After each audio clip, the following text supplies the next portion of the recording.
then our next question is, doesn't where you feel it depend on pitch?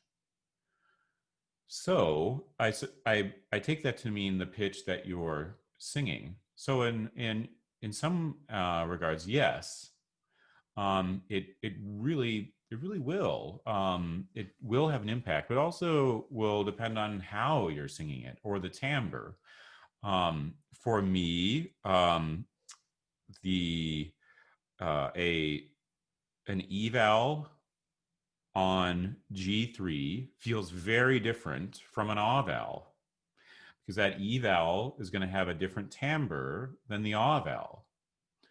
That was one of the things I remembered from my adolescence. My voice change was the first time that I turned the timbre, to use Ken Bozeman's term, close timbre, as I went from open to close timbre on an oo vowel.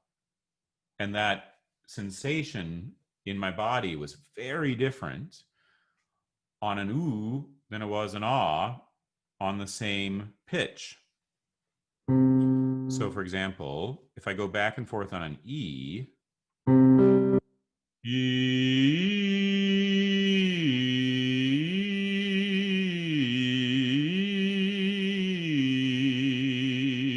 there's a change in that timbre from open timbre on the bottom to close on the top.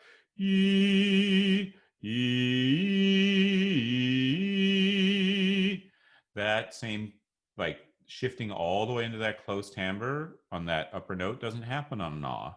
If I go from E to ah, I'll feel a very big difference in what the sensation of the sound is like on the inside. All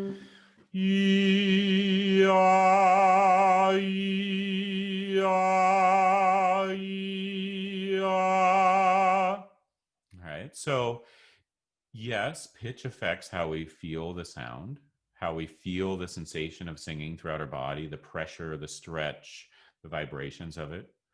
But also timbre, our sense of touch with sound is much more sensitive to changes in timbre than changes in pitch. There's a area of frequency that we're really sensitive to.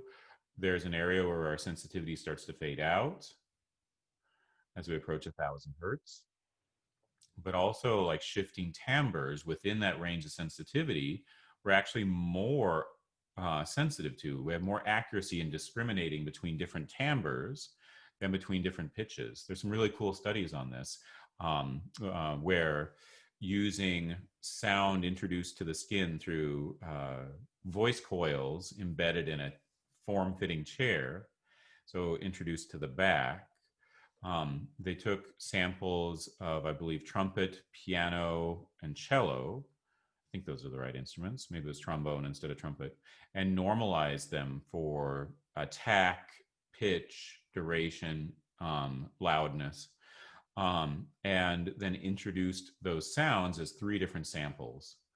And people had close to 90% accuracy of discriminating between sample A, sample B, sample C, just based on the touch of the timbre.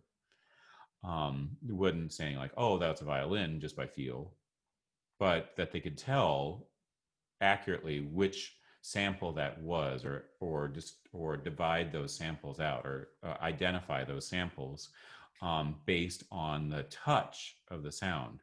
So timbre, in addition to the pitch you're singing, is going to have a really big impact on what it feels like in the body. So thank you, everybody, for these wonderful questions. It was a pleasure talking about this topic with you all. And if you have any follow-up questions, I'm happy to talk with you if you want to reach out. So thank you very much. Thank you, Chadley. That was super interesting and a great response. Thank you, Chadley, for all the extra time. Thank you for spending extra time recording the sessions we didn't get to in our mutual session. And everybody that didn't get to see the live stream, it's available in our Voice Masters archive. Absolutely worth it. Just piping in my 2 cents there on this question. Doesn't where we feel it depend on the pitch?